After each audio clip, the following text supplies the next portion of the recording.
Kamothe colony फोरमचे शहर संघटक अनिल पवार यांच्या जनसंपर्क कार्यालयाचे उद्घाटन नुकतेच संपन्न झाले। कॉलनी फोरमच्या संस्थापक अध्यक्ष लीनाताई गराड यांच्या शुभ हस्ते आणि कामोठे शहर अध्यक्ष मंगेश आडावे यांच्या प्रमुख उपस्थितीमध्ये सदर कार्यालयाचे उद्घाटन संपन्न झाले। पनवेल महापालिका क्षेत्रातल्या प्रभाग क्रमांक 12 कामोठे येथून अनिल पवार निवडणुकीच्या रिंगणात उतरले आहेत। जनसेवेसाठी मी निवडणुकीच्या रिंगणात उतरलोय असा विश्वास यावेळी अनिल पवार यांनी कोकण दर्पणशी बोलताना व्यक्त केला। कामोठे कॉलनी फोरम चे समन्वयक व संघटक श्री अनिलजी पवार यांच्या आज जनसंपर्क कार्यालयाचं उद्घाटन झालेलं आहे। त्या उद्घाटन प्रसंगी आम्ही सर्व कामोठेकर सर्व आपले कामोठे कॉलनी फोरम टीम इथे उपस्थित होती आणि आपले आंबेडकरी समाज ही आज इथे उपस्थित होता आणि आपल्या आंबेडकरी समाजाचे सर्व नागरिकांचा प्रतिसाद त्यांना खूप छान पद्धतीने लाभलेला आहे आणि मला नक्कीच त्यांना मला आशा आहे की त्यांना उमेदवारी नक्कीच मिळेल। तर आपल्या कामोठ्यामध्ये बरेचशी आंबेडकरी समाज, मराठा समाज व 11 पगड जाती हे एकत्रित आलेले आहेत। सर्वांचं मतदान आपल्या अनिलजी पवार यांना नक्कीच मिळेल। फक्त आमची आशा आहे की त्यांना महाविकास आघाडीतून उमेदवारी मिळण्यासाठी आम्ही प्रयत्नशील आहोत। नक्कीच आता आम्ही कुठलेही मतभेद न बाळगता आम्ही महाविकास आघाडी म्हणून निवडणूक लढवत आहोत, कारण की आज पाहतोय आपण मागच्या विधानसभेमध्ये जी चूक आम्ही केली होती ती चूक परत होणार नाहीये, कारण की जर आपण वेगळे लढलो तर आपले मतं ही नक्कीच डिवाइड होणार आहेत। त्याच्यामुळे कुठली हे न करता आपण आज महाविकास आघाडी, राष्ट्रवादी पक्ष, राष्ट्रवादी काँग्रेस असेल, मनसे असेल, शिवसेना असेल, सर्व 6 पक्ष मिळून आपण निवडणूक लढवतोय।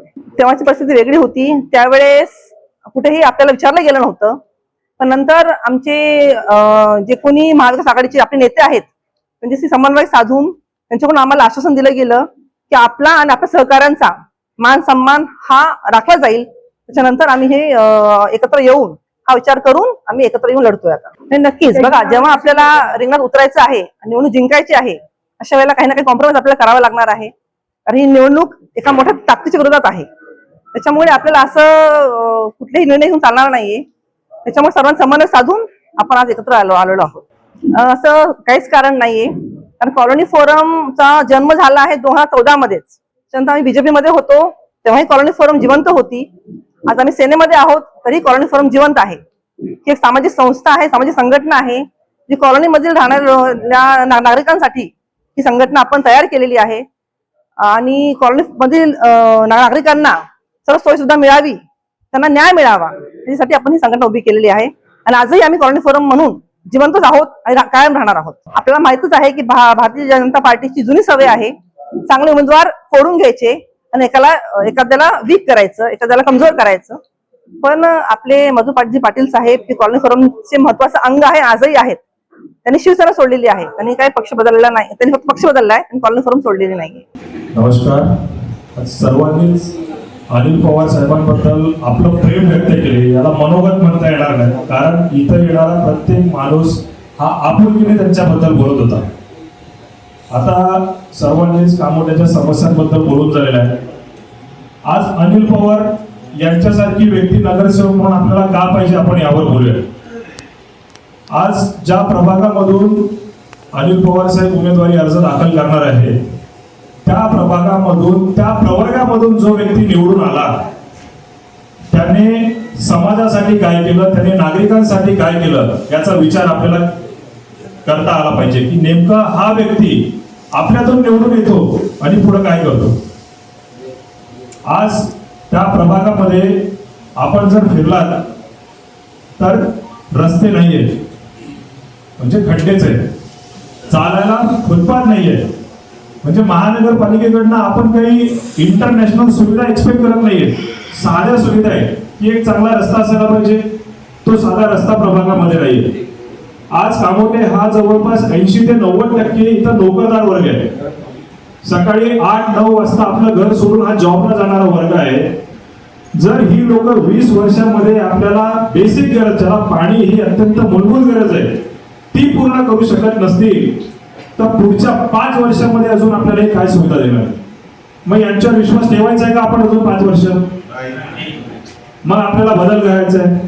आपल्याला जर पाण्याचं योग्य नियोजन हवं असेल तर त्यासाठी सुशिक्षित नेतृत्व हे सभागृहामध्ये जाणं गरजेचं आहे। ज्याला पाण्याचा सोर्स कळाला पाहिजे, ज्याला पाण्याचं ट्रान्सपोर्टेशन कळालं पाहिजे, ज्याला पाण्याचं साठवण कळाली पाहिजे आणि पाण्याचं डिस्ट्रीब्युशन कळालं पाहिजे. आज पवार साहेब मुंबईमधून आले. मुंबई महानगरपालिकेची त्यांनी निवडणूक लढलेली आहे, त्यांना निवडणुकीचा चांगला अनुभव आहे. पण दुर्दैवाने पनवेलमध्ये काय होतं, मीच उमेदवार, मीच निवडून येणार, मीच ठेकेदार बनणार. म्हणजे त्याच पैशातनं मी ठेकेदारीतनं पैसे कमवणार, पुन्हा तेच पैसे वाटणार, पुन्हा मीच निवडून येणार.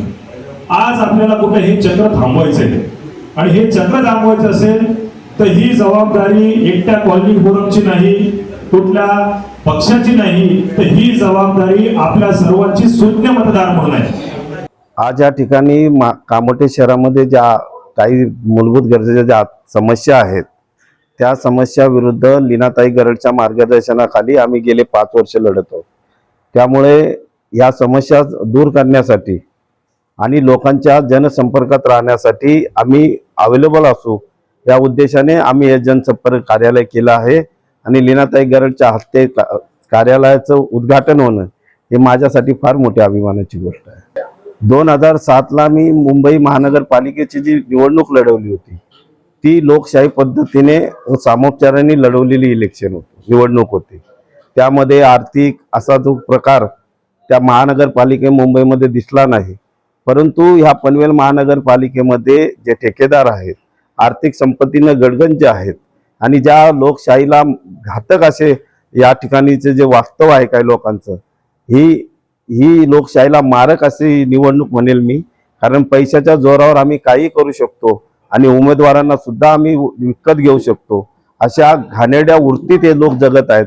परंतु येणाऱ्या निवडणुकीमध्ये इथला मतदार राजा यांना यांची जागा दाखवेल व कामोठे कॉलनी फोरमच्या सर्व उमेदवारांना त्यांच्या न्याय हक्कासाठी लढण्यासाठी महानगरपालिकेत पाठवतील अशी आम्हाला आशा आहे. आम्ही गेले 5 वर्ष कामोठे कॉलनी फोरमच्या माध्यमातून त्यांच्या मूलभूत गरजा, या ठिकाणच्या असणाऱ्या नागरिक समस्याच्या बाबतीमध्ये आम्ही बरेच आंदोलन केलेले आहे. आणि ते आंदोलन व भविष्यामध्ये त्यांच्यासाठी काय चांगलं करता येईल व भारतीय संविधानाने त्यांना काय न्याय अधिकार मिळवून देण्यासाठी आम्ही या मूलभूत गरजा व त्यांच्या समस्या घेऊन नागरिकांसमोर जाणार आहोत.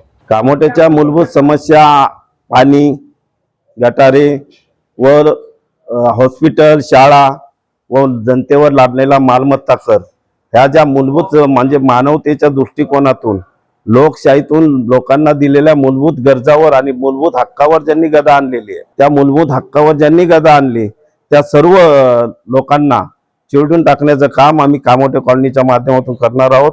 आणि लोकांच्या ज्या समस्या आहेत, पाणी असू द्यात, लाईट असू द्या, शाळा आणि हॉस्पिटल, या सर्व सोडवण्यासाठी आम्ही आटोकाट प्रयत्न करणार आहे.